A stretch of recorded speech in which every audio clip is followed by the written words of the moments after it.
Okay, now let us talk of case 3. Case 3.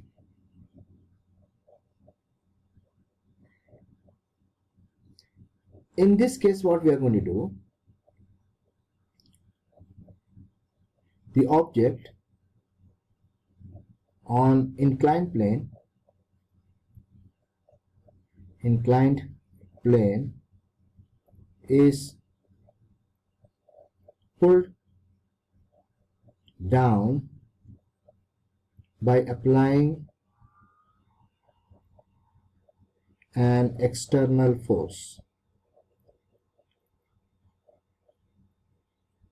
Okay, which means this was my, let's say this was the inclined plane and this was your object.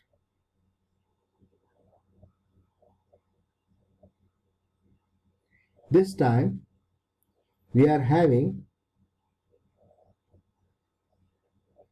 these two are still same.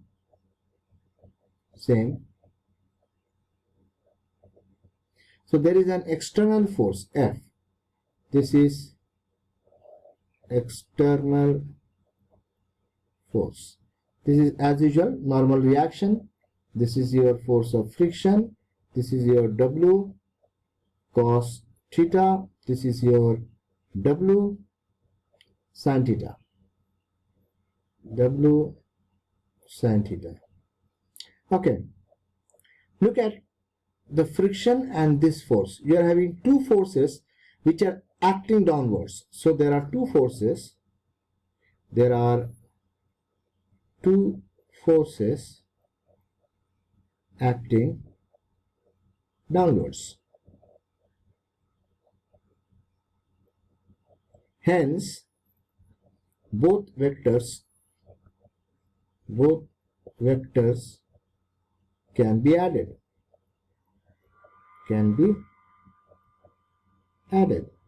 Right? Because we have studied, if there are two vectors which are acting in the same direction, they can be added. Which means now the equation becomes F, which is your external force, plus, sorry, let me erase this off. Okay, yeah. Plus W sin theta, which is a weight component, minus, these two go together because they are acting down, minus force of friction, that gives you MA. Once again, what is MA? MA is your net force. Okay, so this is one equation now you got, and the second equation remains still same, no change. Second equation is still same. So it is normal reaction, which is equal to W cos theta, no change. Okay,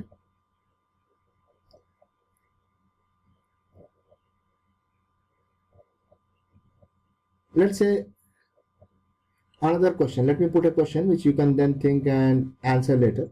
Okay, question.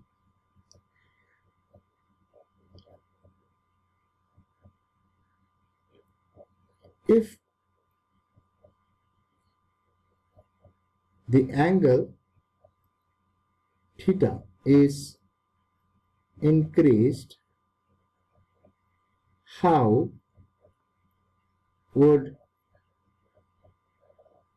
it affect the net force? Okay, so once again, I'm encouraging you to think, and if you want, you can contact me in this email ID.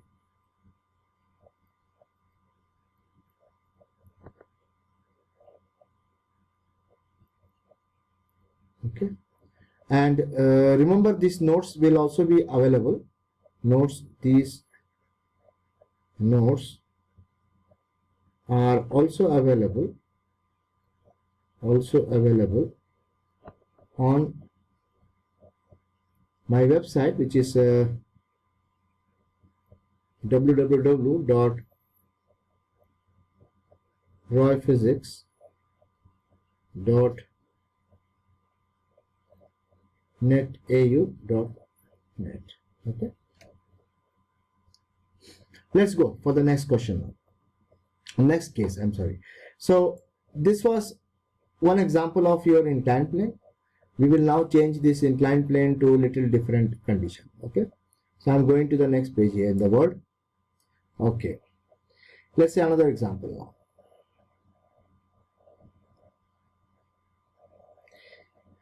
This time what I'm going to do is I'll just insert a shape here. I'm just taking one of the shapes here so that it is easy for me. Okay, yeah, and then I will just right click and I will ask him to remove the cover. No fill. Okay, great. So let's say I have here pulleys. Okay, so I have some pulleys here. So maybe this is one pulley, this is okay, it's okay. This is another pulley, copy, paste, there you got it. Okay, and then I have, let's say something like this. I have the thread which is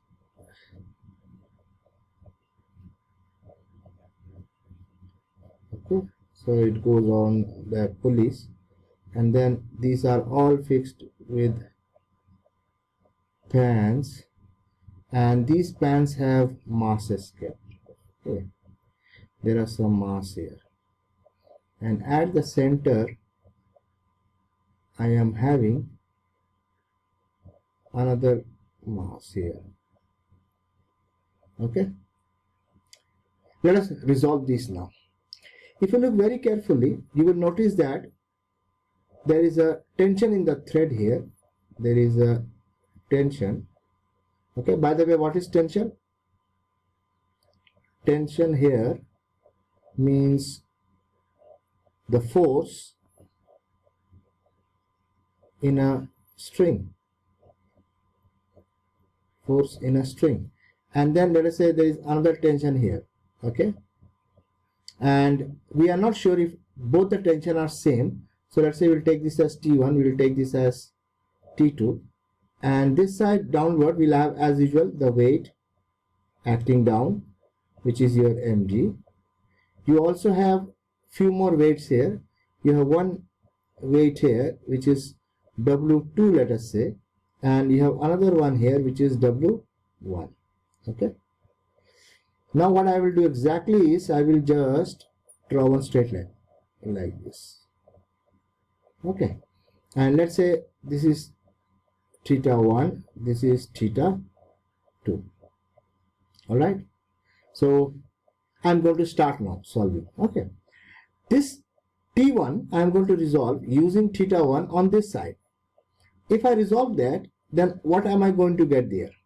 I am going to get here something like this. I will get here T1 cos theta1.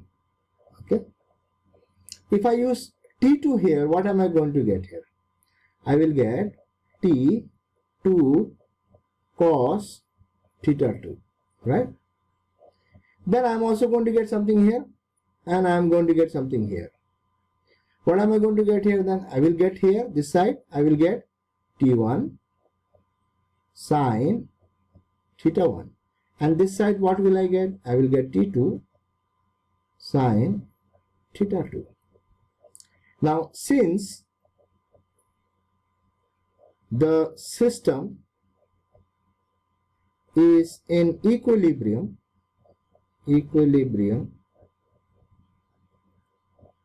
so your both of these, which means your T1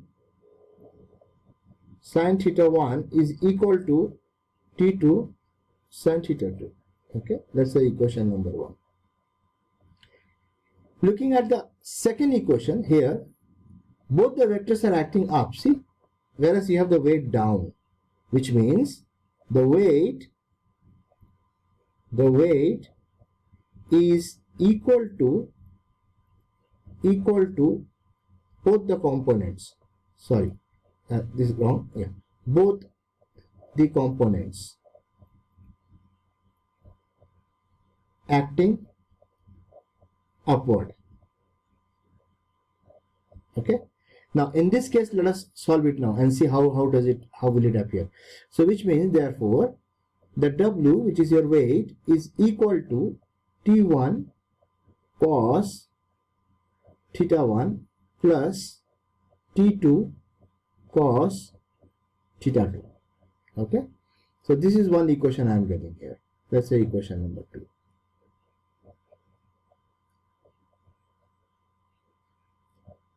There are also tension in this thread. If you look carefully, see, if this is T2, then this is also T2. Okay, this is T1, then this is also T1. And if the system is in equilibrium, since both weights W1 and W2 are also in equilibrium, so we can say that T1 is equal to W1 and T2 is equal to W2. Okay, but this is only the case when everything is in equilibrium. Okay, that means acceleration is 0. Remember, note, equilibrium means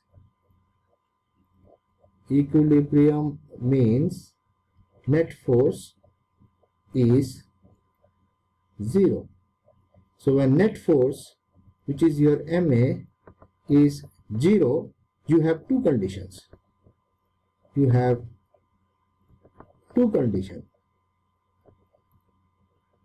One, body at rest, or since M cannot be equal to 0, so A has to be 0. Hence, your V minus U by T has to be 0, or V is equal to U, which means it is moving with uniform speed or constant speed. In our case here the system is not moving, it is stationary. Okay, because we have balanced both the tensions with this weight. Okay. Thank you.